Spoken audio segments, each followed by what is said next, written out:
Well,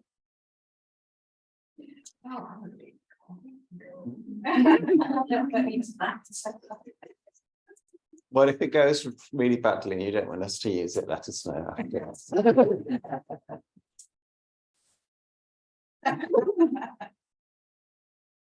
I trust it'll go well. That's why I'm recording it. So welcome, everybody. We're really pleased to have a few short talks now by people who have been in the community for a while. And so we're going to begin with Khema. Should I say, do I need to? Khema's been practicing with us for about 7 years and trained with us as a priest. We're back in the old days and looking forward to hear what you've got to say. That I mean? Coming over there. Yeah. I'll bring the tea. And then I'll just go in your seats. Swap, keeping it warm.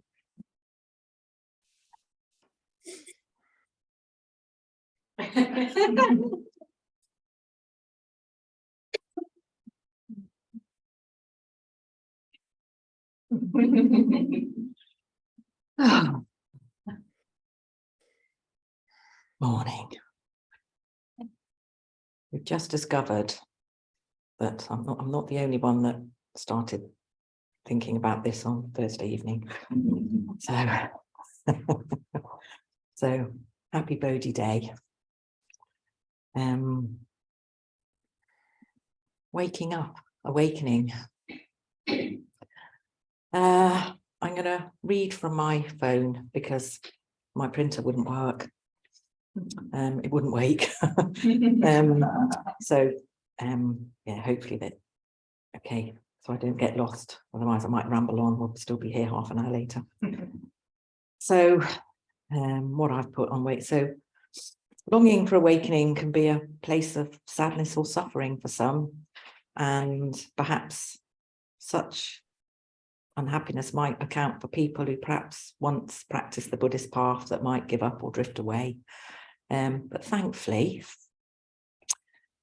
many of us stick with it.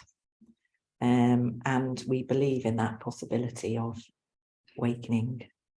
We do our practice, we read, we listen to the Dharma, for those words that will unlock our minds, deepen our meditation practice, and we strive for that shift in the way that we understand the world and where we sit in the world. And if we have patience, if we sit with it, no matter how long it takes, things change. And hopefully we can break free from that fog of our own expectations. And get there. Something Dogen says, trying to put in a few quotes. And this came from Treasury of the True Drama Eye. Said, those who have great realizations of delusions are Buddhas. Those who are greatly deluded about realizations are sentient beings. It is said in Zen that awakening experiences like Kensho, is that right? Yeah. And they're like initial insight, seeing one's true nature, if you've not heard that term before, are just like the first stages of waking up. And there's always more to see. And the little insights along the way. And this is something Roshi Kennett called moments that make us dance. And I love that, these little insights. And I know how dancing makes me feel, so I love that. And these insights are not in essence different from the big transformative insights. That is, these little insights are moving us in the direction of enlightenment, where there's no time, effort, or experience being wasted. And we all do it differently. All of us do it differently. And something I read by Kaigun Carlson, I'd be terrible at explaining these names, described his Kensho experience. his was big and dramatic and something that he had in very early on in practice. And it was like a big, wondrous flower that burst open overnight. Brilliant if that happens. But like I explained, for many, it's like a slowly opening flower, which each petal opens one by one. It's very gradual. And you just, as I say, that patient. So when I was sat thinking Thursday evening, maybe Wednesday, a little bit on Wednesday, but mainly Thursday, about what I could talk about in relation to this for a whole 10 minutes. And why on earth did I agree to do this in the first place? My God, I'm too busy. When will I have time to prepare? All those weeks before, after Kaspa's email. I've got nothing inspiring to say, and those usual doubts. So I lent into Amida. I lent into our Buddha of infinite light and I felt their love, and I felt joy. And I'd been staring out of my bedroom window at that beautiful, bright sunrise a few days before, not the last couple of days, it's been very misty. And about that inner feeling when I witnessed that wondrous golden sunrise every morning. And I'm very lucky, I live just up here, so I see it from my bed. And that feeling that fills my heart when I see that. And that feeling is love, that feeling is joy. And joy is a word I use, it's a practice I have, it's something that helps me make decisions about friendships, about, do I wear this? Do I give this away? Some of you may have that practice as well. And I was thinking about joy. Will this talk bring me joy? Will this talk bring you joy? It's only 10 minutes, we'll see. So joy is in the heart, happiness is in the face. Joy is of the soul, happiness is of the moment. Joy transcends, happiness reacts. Thought that was sort of beautiful, somebody else's words. So this led me to further exploration. And then I was reading about joyful enthusiasm for practice and starting meditation with joy in our hearts. And I think it was a magazine article, probably, I've got it somewhere for the reference if anybody wants it. And the nights have been drawing in, I'm feeling fatigued, and having a regular practice is harder. Work hasn't let up. I want meditation, my practice, to be something that I look forward to. I don't want to feel a failure if I don't do it. And certainly for me, the sunrise, being in my bedroom, being a more reasonable time at the moment, and that way that it helps me feel joy has certainly helped. So I've been reading about this lovely practice about joyful awakening and awakening to joy and igniting joyful enthusiasm to our practice for the Dharma. And arouse joy, this is a quote, arouse joy and rest in its natural radiance. Not only is this the heart of the path, but indeed it is the heart of awakening. Oh, that was beautiful. So joy is an incredibly important aspect of our practice, as I'm sure you all know. And it's one of the 4 immeasurables and characteristics of the enlightened mind. And there's equanimity, I can never say it, you know what I mean? Love, compassion, and joy. It's also one of the 7 factors of awakening, which are mindfulness, investigation, energy, joy, tranquility, concentration, and I can't say. And these are the qualities of the mind that, when cultivated in a balanced way, can lead to enlightenment. And whether we're beginners or more advanced, it is impossible to accomplish any of our practices without joy. In essence, without joy, there is no enlightenment. So, you know, we need more joy. It's the nourishment that helps our practice. It helps our practice grow strong. It helps our practice grow stable. And if we think of our practice like a seedling, joy is the water that makes it grow. Without water, it will wither. And that was a quote by Jamyang Tempel. I could probably said that completely wrongly. So joy is present inside all of us. It's an untapped reservoir of potential. Our hearts are already naturally joyful. So for us, it's about connecting with this intrinsic quality that we already have within us. But it can be crowded out, can't it, by constant activity, pressure of daily lives, that chatter of our overburdened minds. I'm sure you can sound familiar. But by bringing joy into our hearts in the beginning of our practice, it can give rise to these immeasurables.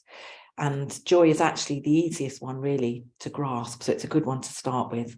And once you have this regular experience in our hearts and the quality of our practice, we can begin to feel more loving kindness, more compassion, more calmness, composure, more balanced mind. I've only got 10 minutes, so I can't go into detail about the wondrous article, but I can give you the reference.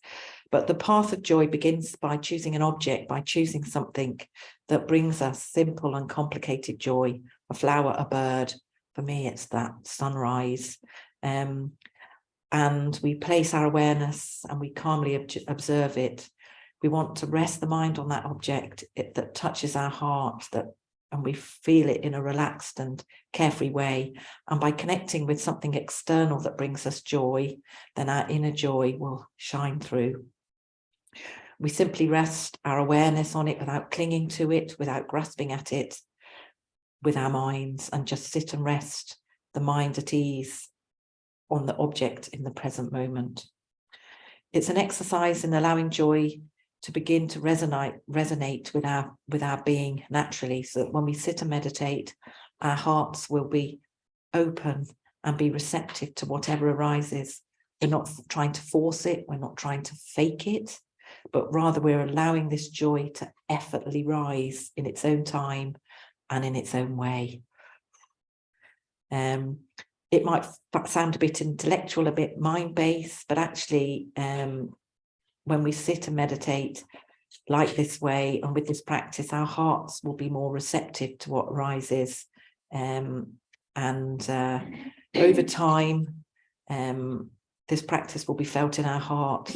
And Buddhist practice actually naturally leads to joy and can take years to get to this place. But by invoking joy each time we sit, we meditate, we're almost jump-starting this to a point where our practice and joy are inseparable much sooner, and we feel more warmth and kindness towards those we meet.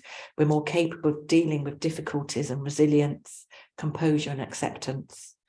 And most important, if we do this joy practice each day, we can feel our hearts opening up more and more into our capacity for compassion and love is boundless. So in other words, joy leads to recognition of our true nature, which is the union of realization of emptiness, which is wisdom, and limitless compassion, that is the bodhicitta, the awakened mind. Namo Amida Bu. Thank you very much.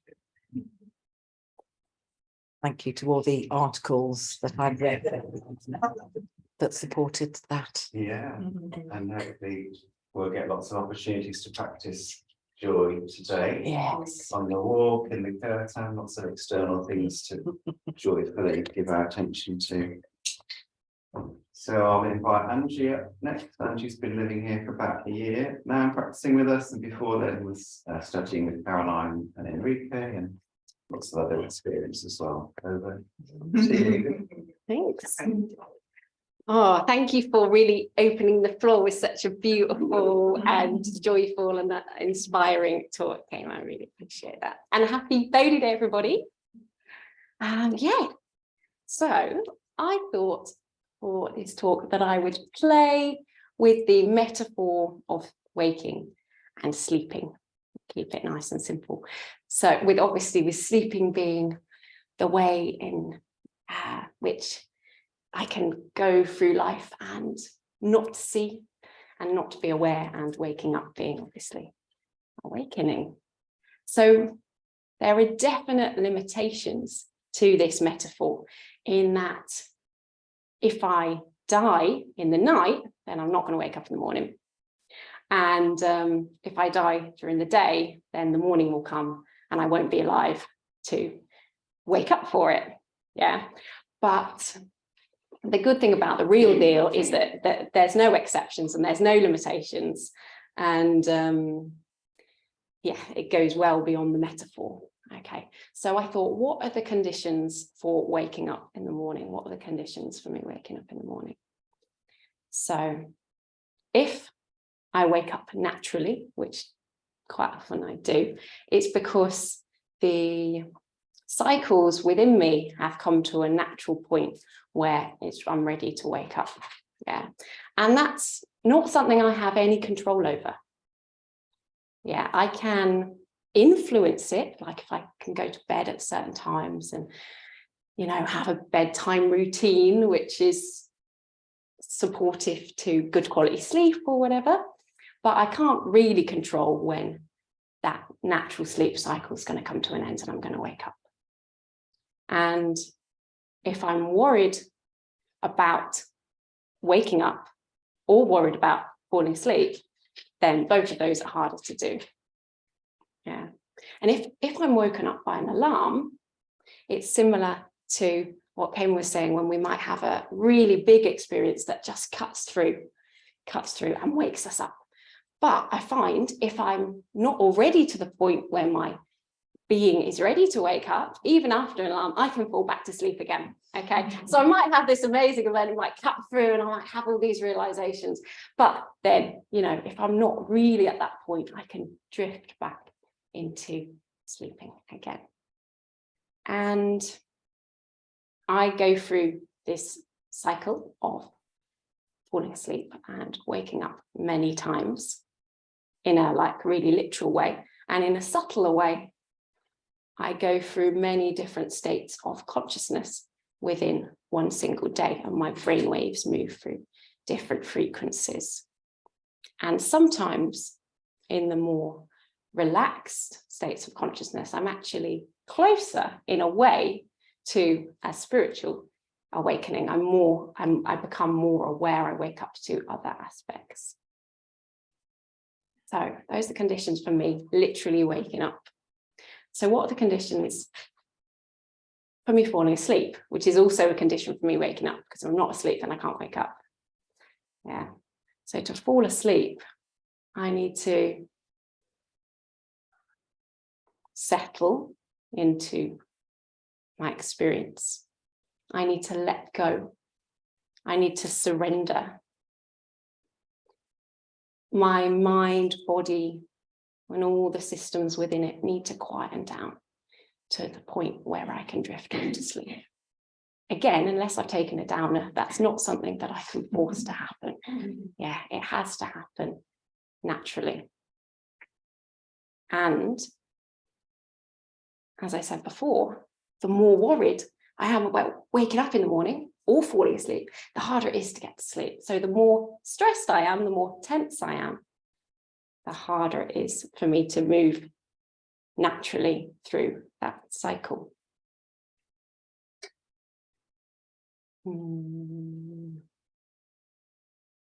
So waking up is completely dependent on falling asleep, in the same way that nirvana is completely dependent on samsara. To paraphrase, because I can't quite remember the quote, to paraphrase a little bit of Shinran, the ice of samsara becomes the very spring, the very waters of nirvana. So they're completely dependent on each other. Completely dependent on each other. And mostly when I fall asleep at night, I have a average level of trust that I'm going to wake up in the morning. Sometimes I don't, you know, there have been times when I've fallen asleep and I thought, oh, I'm not sure if I'm going to wake up in the morning, depending on what state I was in when I was falling asleep. But most of the time, I have a level of trust that I will wake up. So for me, I'm thinking, how would it be to let go into my experience in the same way that I need to do in order to fall asleep, combined with the same level of embodied trust, or ideally a much deeper level of embodied trust, that I will wake up, that the awakening is already assured in a way that is more than the metaphor of me simply waking up in the morning. Now me to do. Thank you very much. I'll be thinking about that as I go to sleep. Maybe it would have been helpful to have heard that talk yesterday when I was and then awake for an hour in the night going, oh, I guess I'm just awake now. So we'll hand over to Fee. Most of you know Fee, she's been coming in for about 7 or 8 years, basically since we opened 10 years ago, and for a long, long time it's been a stalwart of the bell. Thank you, Kaspa. Thank you, everyone. This isn't the talk I was originally going to give. When Kaspa first asked me to do a talk at the sort of extended Dharma glimpse, I thought, I'm already working on the Dharma glimpse, I'll do that. But then when Kaspa said, it's on the theme of waking up, I thought, yeah, what I was looking at was a little bit downbeat for today. So I started again on something else and came up with the not very catchily titled personal take on 2 practices. For the theme of waking up, I wanted to take a personal and admittedly quite subjective look at a couple of different practices that have really benefited me since the time I first started coming to the temple. And perhaps if you don't already, you might be curious about them and either revisit them or try them out for the first time. When I first started coming here, we used to do the Nequan, Chiquan more often. And to recap, this is where you are invited to meditate on what you have received, what you have given to others, and how your existence might have caused trouble to others. And then the final step is to hand over what you have learned over to the Buddha.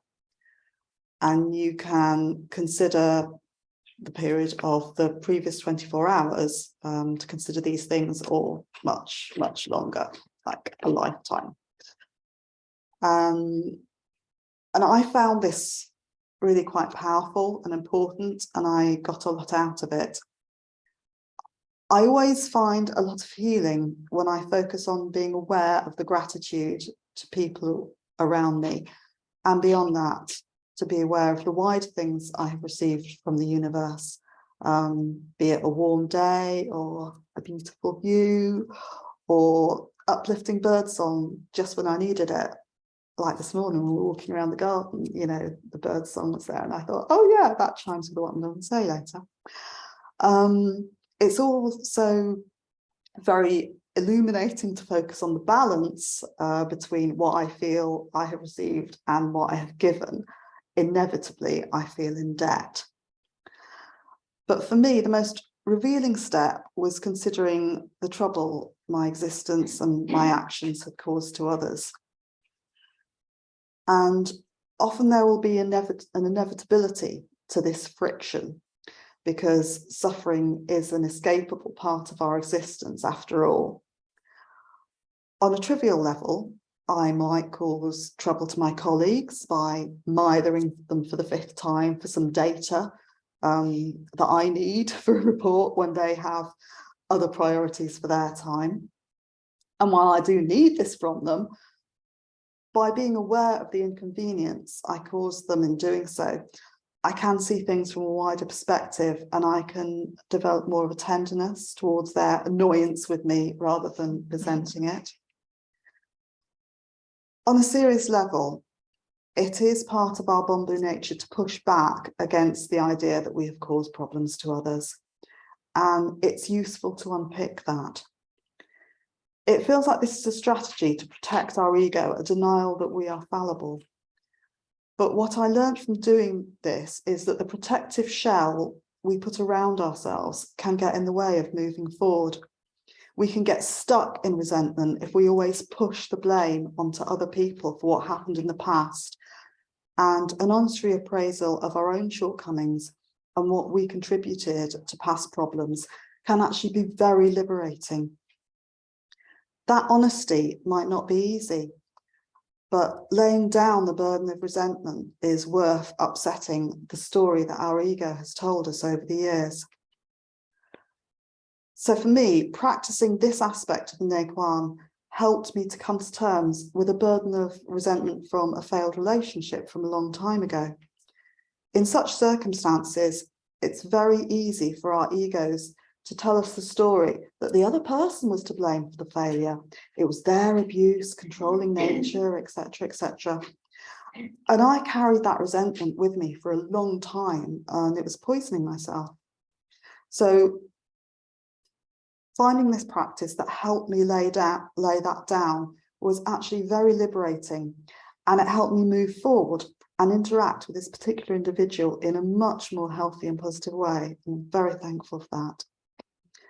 And the final step of Qigong, of handing what you have learned about yourself over to the Buddha with this new knowledge, it left me feeling so much lighter.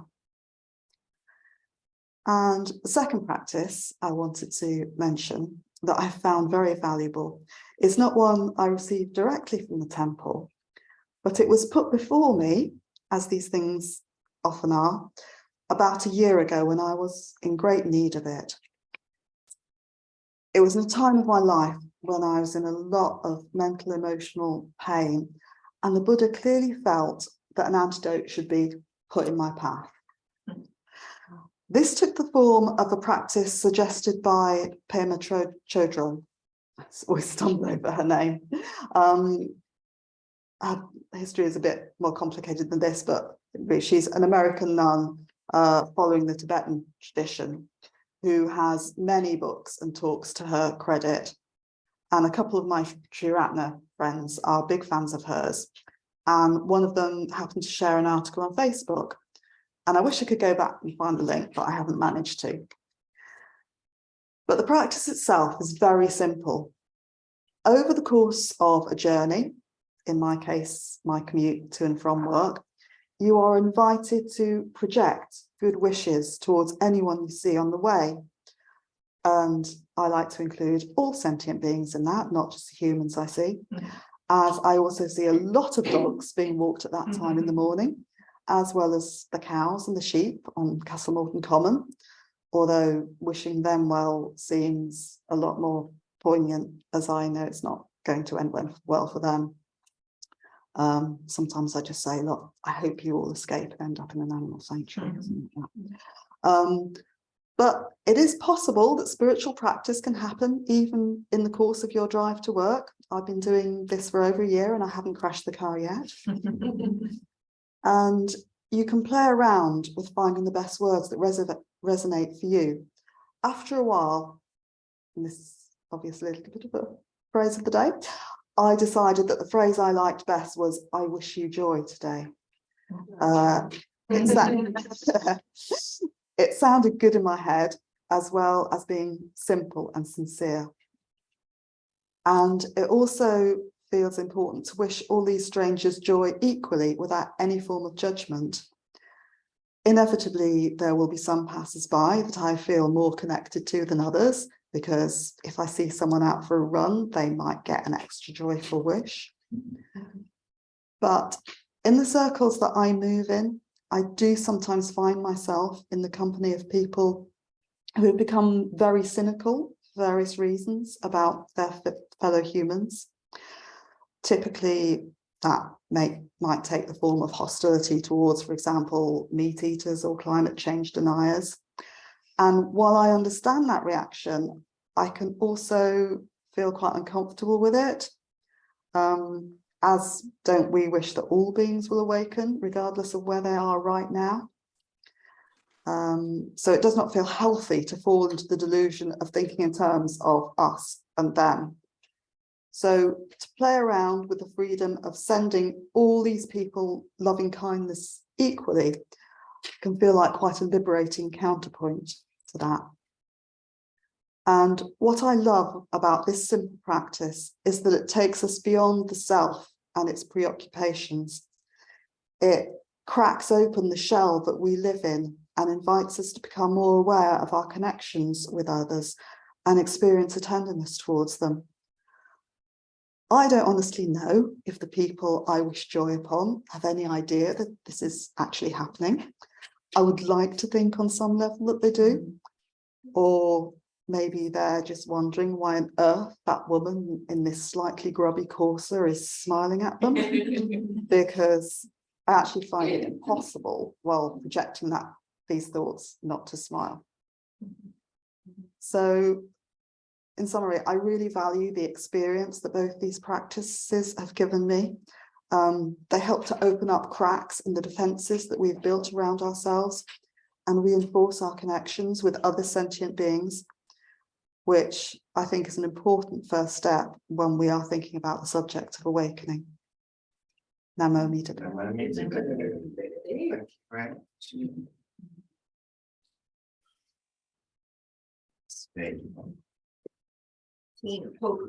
See, that's right. Yeah. Sort of like Kusuma. Kusuma, I was just counting a number of years from it. I think 15, nearly 16. Yeah, it's a long time, isn't it? But, yeah. Anyway, it's really lovely to have you here. No, I'm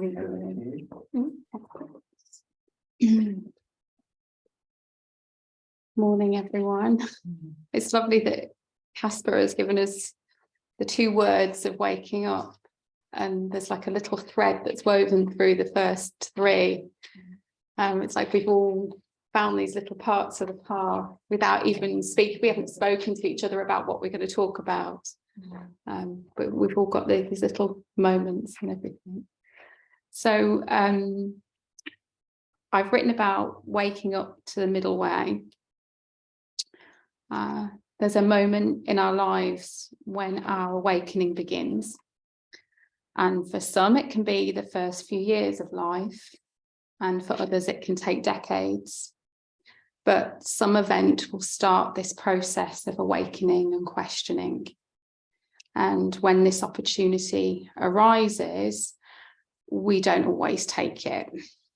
And this comes up to your awakening and sleep moments. So why don't we take it? And the obvious answer is because the problem with our lives is that we become too comfortable in our own skins. And our feet ground us to the floor. You just feel your connection with the floor, even as you're sitting there now.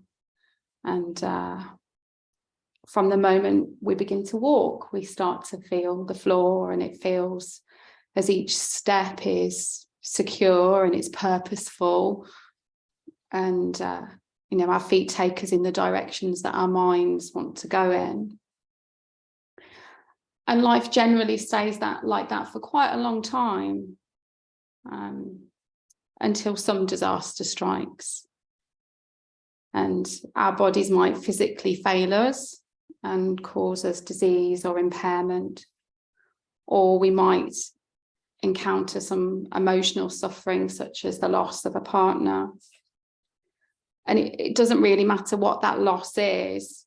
It's just the fact that it's something that sweeps us off our feet. And we try and get back up again, and we try and walk again in the same way, but the landscape that we once knew has changed. And our feet don't grip the floor in the same way anymore as they did. And we can try and dig our toes in, and we still can't feel the earth as it was before. And this agitation arises. And at that moment, we do one of 2 things. So we either face the situation and we start asking the important questions about the meaning of our lives, or we throw ourselves back into the distractions. So our retail therapy, our social media, watching television. This is all sounding familiar to you because I can see lots of smiles. We've all been there.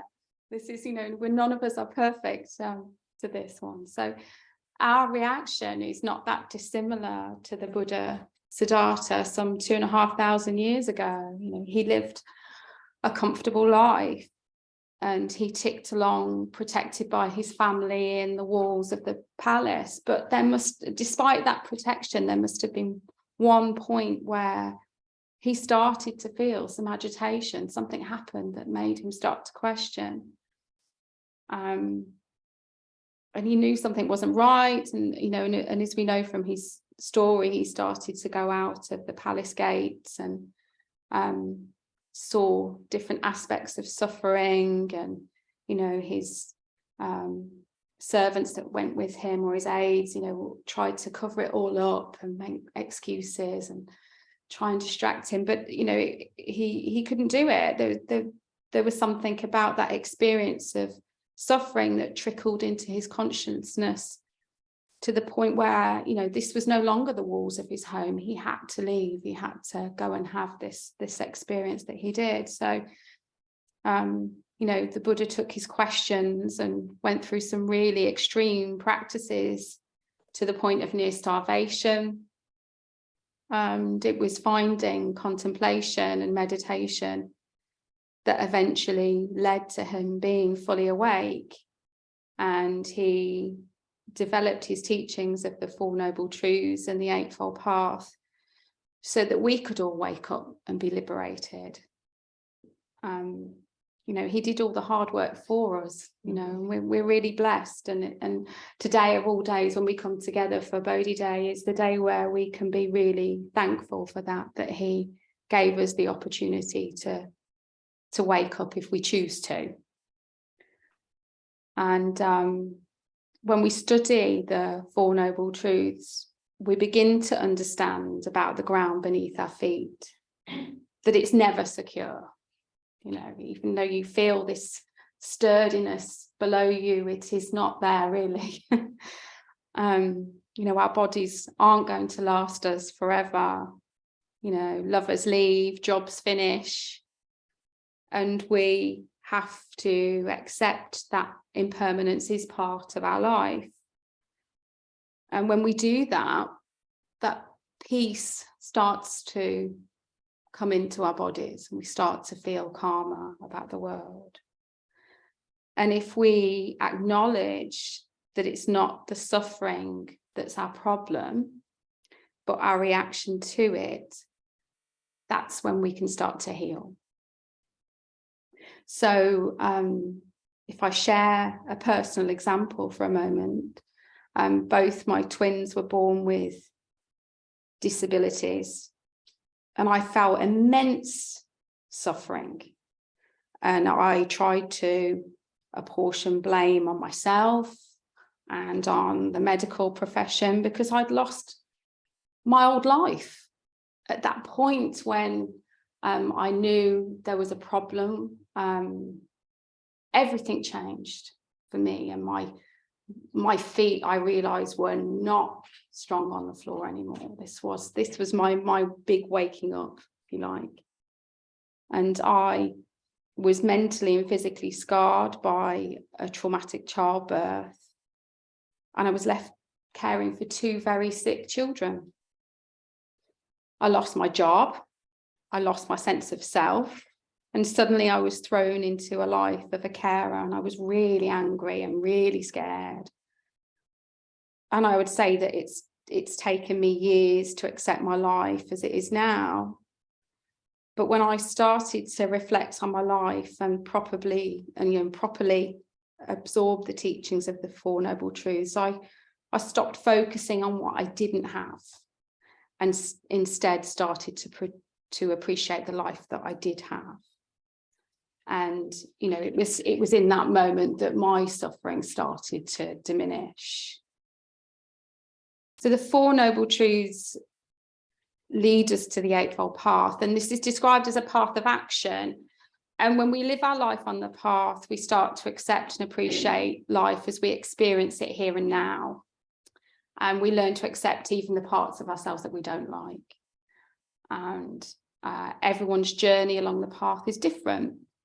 And, you know, we've all given some insight into how we experience the path this morning. So for me, it's about writing and reflecting on what I've been through. I meditate, and the chanting practice as a Pure Land Buddhist. So for me, I feel that the chanting, or Nembutsu as we call it, helps to bring an awareness of my fragility as a human being. The process, when you immerse yourself in it, softens the heart, and it allows me to sit with what I'm feeling without being full of anxiety. And I'm not afraid of the parts of me that I'm uncomfortable with. And connecting with Amida through the Nembutsu tells me that it's all okay. Even the stuff that's difficult is all okay, because the Nembutsu, I feel, tells me that it does. So the Nembutsu is this way of bringing together all the elements of the Eightfold Path. So right view, right intention, and right concentration. Through that sound, we connect through that sound with Amida. And if we walk the Eightfold Path, then we choose not to be right and not to be wrong, which means we try and keep an open heart and an open mind. And this is not an easy path, but you already know that, right? So when we sit in the middle way, it means not holding onto a version of ourselves so tightly that we stop our hearts from being open to the possibility of something else. And in the middle way, there's no extremes of thought or action. And it's such a challenge to stay on the path and awake. That's why so many of us fall off and fall on and fall off and fall on again. And if we sit comfortably between the two directions of right and wrong, then there are no extremes of emotion based on our expectation. So to get to that state of mind, we have to loosen the grip on what we think our self should be like. So for an example, I grew up like a lot of people, in a society that suggested I would get married, I'd have a healthy child, they would grow up and be healthy themselves and have a happy life of their own.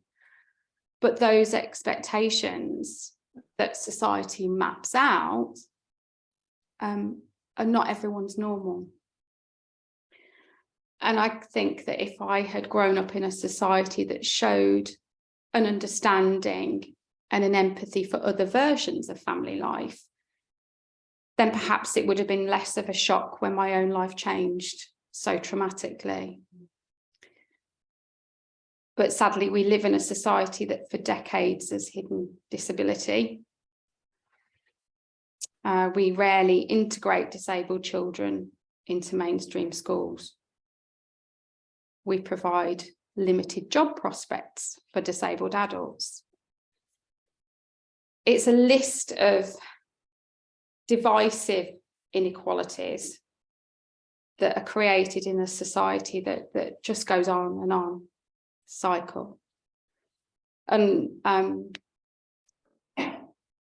I see disability as not an inability.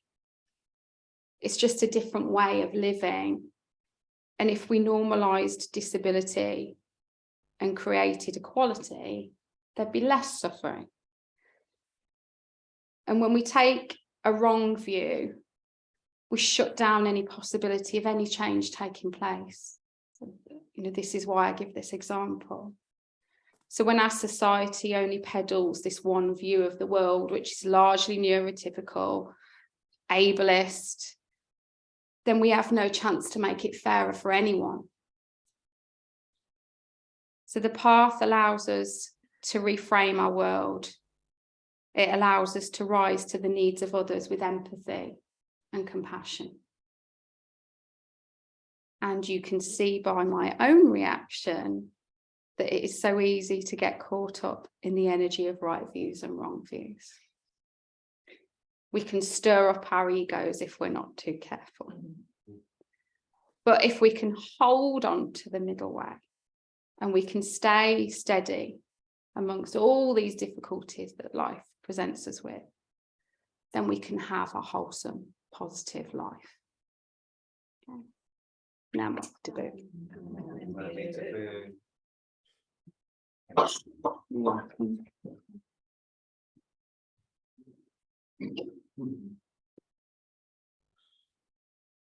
Thanks, everybody. Really, really lovely to listen to. Years ago, I was reading a book by, that was a dialogue between a Buddhist monk and a Christian monk, I think. And I tried for years to find this exact book, and I haven't been able to find it. But in one section, they're talking about this analogy that, oh, you know what they say about all faith traditions, just lead to the top of the mountain. We've just got different paths that we go up. And one, what do you think about that? And one of them, whichever one it was, replied and said, oh, yeah, it's fine, but actually I prefer to think of a much bigger landscape.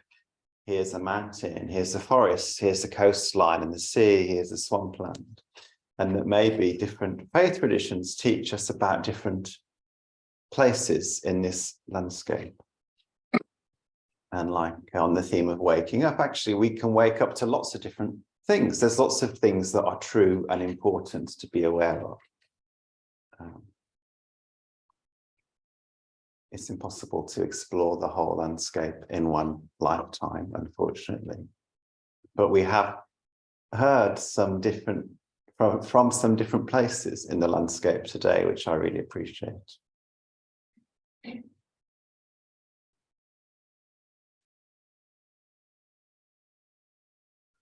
And I think when I first started practicing Buddhism, one of the things I got caught up in is this right or wrong? Understandably. And I would dip, you know, over the years, I would dip back in and out of that. Oh, is this right? But this Buddhist tradition says this, and this one says the exact opposite. So how do you square those things together? And even within Pure Land Buddhism, you will find very different things, very different takes. The traditional Shin Buddhist view of Amida as the savior, who you hand over complete responsibility to, or the some of the teachers that we've been reading recently, the disciples of Manchi, who are much more about kind of, well, Amida is a symbol for your own awakening, and you have to, there's something that has to happen from over here as well as over here. And actually, when I first started reading this other view, it really threw me. Again, I was like, oh, I don't know what's right anymore or wrong. And I was just really in a state of sort of a frustration and despair. Just like literally about 10 days ago, this was. And then I had this dream that I told you about, and I won't share all the details that I shared with you because it was really weird. Yeah. Well, Philip was there as well, so you could ask Philip as well if you want. But I mean, I told Philip, not that he was in the dream. But at the end of the dream, I had this really strong message, like that felt like it was coming from the outside, and it was a sense of, don't worry, everything's going to be taken care of. I was like, oh, and I literally woke up from my sleep, and I guess had a kind of allegorical, metaphorical waking up. So I was like, oh, yeah, I'll try and remember that. And I forgot, of course, you know, in a few hours, as something irritated me. I was like, oh, this thing needs sorting out. No, everything's going to be taken care of.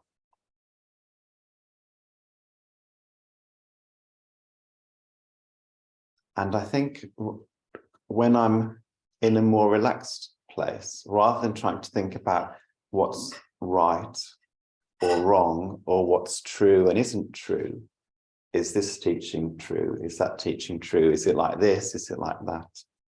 Now I think much more about, oh, this is describing an experience of one person's waking up that was really important and meaningful and helpful. And this is describing another person's experience of waking up that was really important and meaningful and helpful. And maybe those things will be helpful for me right now, or maybe they were helpful and something else will be different and helpful. And just try to remember how vast that landscape is, that how many different things there are that we can wake up to, and how small we are as sense organs. You know, we only see such a small range of the visible light. You know, the visible light spectrum is much smaller than the whole light spectrum, and the same is true of our ears, and I can only touch what's around me. And how could I possibly expect to understand, you know, to wake up and to comprehend infinity? And sometimes we have a bit of an experience like the flower blossoming, but then you're sort of landing back in consciousness and going, well, I'm not entirely sure what that was all about.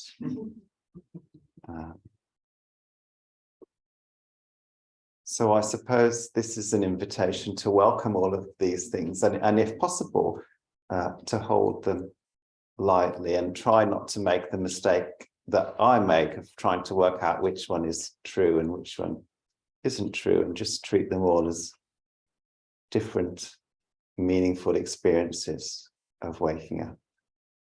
Namo Mita Boom.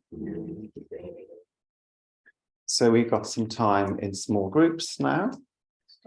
Yeah, I'll stop recording. Thanks for joining us on the recording.